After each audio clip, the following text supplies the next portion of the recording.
Today's topic is side quests and why you should definitely incorporate more of them into your life. To get started, I would like to introduce to you something called the holiday paradox, which is basically a scientific observation that relates to the fact that when we're on vacation, in the moment, it feels like it passes super fast. But then looking back, it feels like the vacation went on forever.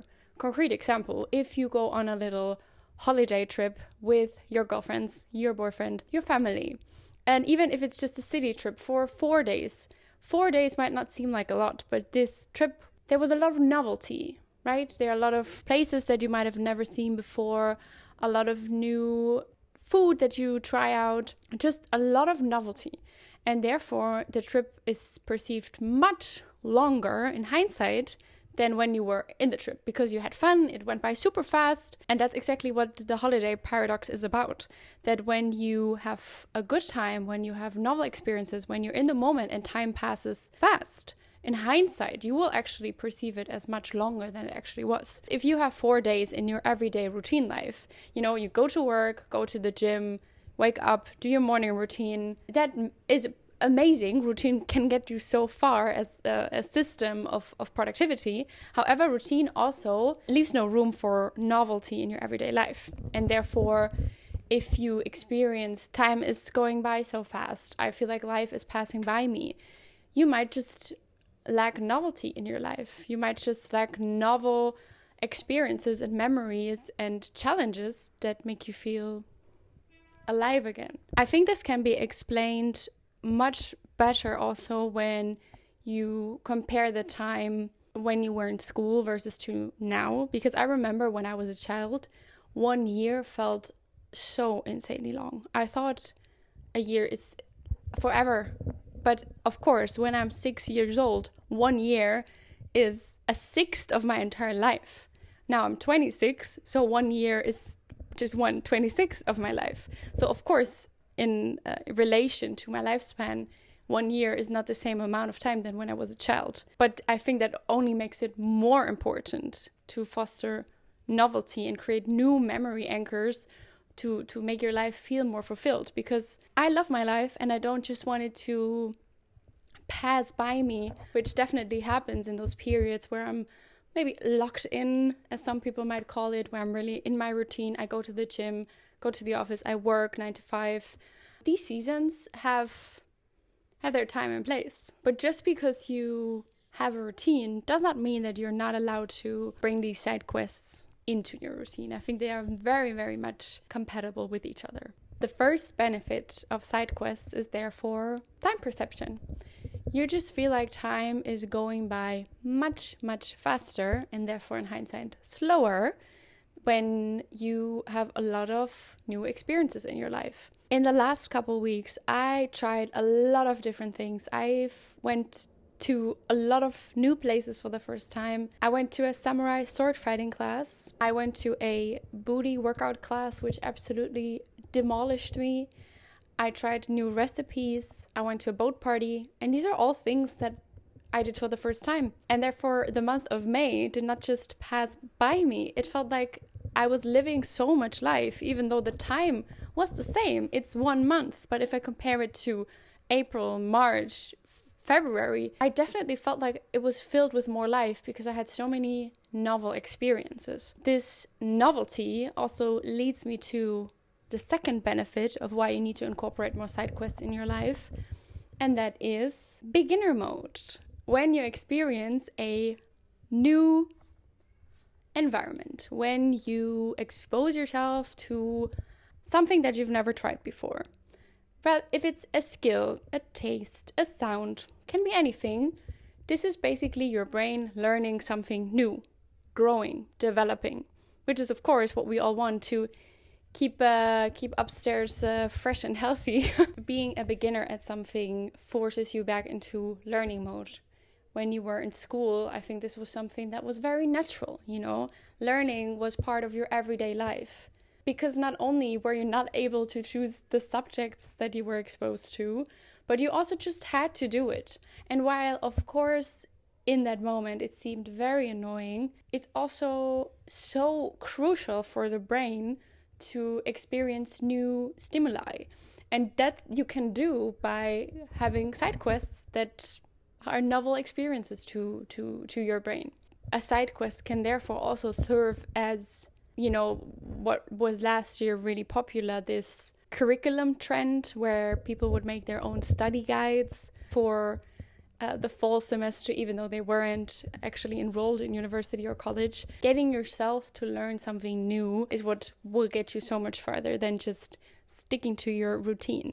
The third benefit of side quests are what I like to call seasoning or flavor. By side quests, you can become such a much more well-rounded, interesting person than if you just stay stuck in your comfort zone in your everyday life. The most interesting people are not the ones that do the exact same thing every single day for years and years and years. The most interesting people in my life that inspire me, they travel, they have interesting jobs, they try out new things all the time, they have stories to tell. And if your sole motivation to do side quests is so that you become cooler, fine by me. If that's what it takes, then I think that's fair. But even if you're not about coolness or seasoning your personality, I think self-expansion is absolutely relevant here as well. Do you really think that all the things that you have been doing your entire life are automatically also the ones that you love doing or like doing? How do you know that there is not this one hobby out there or this one music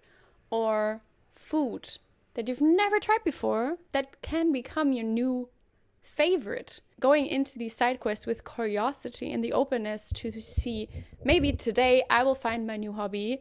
Just, it's an expansion of the self, widening your horizon, trying out new things to see what you like and what you don't like. This also ties very closely to confidence. Having reconfirmed that the things that you do, the choices that you made regarding your favorite band, your favorite food, when you try other things and then you can reconfirm, no, I know what I want, I know what I like. That's how you build confidence, because you get reassured that you made the choices that are best for you and that what you like, you actually like. And it's not just because you were exposed to it once and then never tried anything new. So this is also such an integral part of why I think you need to do more side quests. Me included, actually. I also need to do my side quests. But also, I cannot talk about side quests without mentioning privilege, of course. In order to try out new things and go to new places, there's a certain monetary aspect attached to that. You also need time, and I'm well aware that not everybody is in a position to travel to a new city every single month or go to a workout class, because why are reformer Pilates classes 36 euros? Are you kidding me? But there are, of course, way more accessible versions of side quests that you can foster in your everyday life. And if that just means listening to a completely new album, trying out a new recipe from a country that you've never tried before, trying out a new spice, or buying a vegetable that you would normally not lean towards and then see what recipes are there. And yesterday when I was telling my boyfriend about this video idea to talk about side quests, he made the very valid point, are these not just hobbies?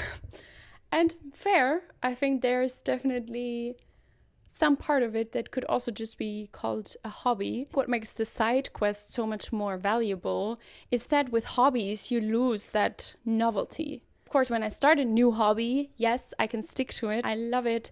Time goes by faster in the moment and then slower in hindsight. So that can definitely be the case with hobbies as well. But I much prefer side quests because they don't require commitment. With hobbies, first of all, there is this attachment that you need to be good at your hobbies, which is completely wrong. You can be horrible at your hobbies. I like to DJ, for example, and I can tell you I'm not good at it.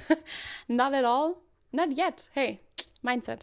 I'm not yet good at it, but I'm learning. I think with side quests, because they're mostly a one-time novelty experience, the commitment is lower and therefore also the barrier of entry is lower. I'm way more inclined to agree to a one-time workout class that has like a special Harry Styles theme than signing up for 3 months of spinning classes. So that's why I do think the side quest is much more approachable. And also with your hobbies, I think a key part of your hobbies is that you should like your hobbies. If you don't like your hobby, then that's just not your hobby. Then please just do something else. And with the side quests, it's very well possible that you don't like it. That is totally fine. For example, this samurai sword fighting class, I did enjoy it a lot. It was fun, but I also know I'm not committed to this. I don't want to do this again, or maybe not immediately. That's kind of where I draw the line between what a hobby is and what a side quest is. I hope this really inspires you to find your own side quest, to go on a little adventure, to bring some novelty into your life, to make it all more bearable and the time pass a little bit slower. That brings me to the end of this talk.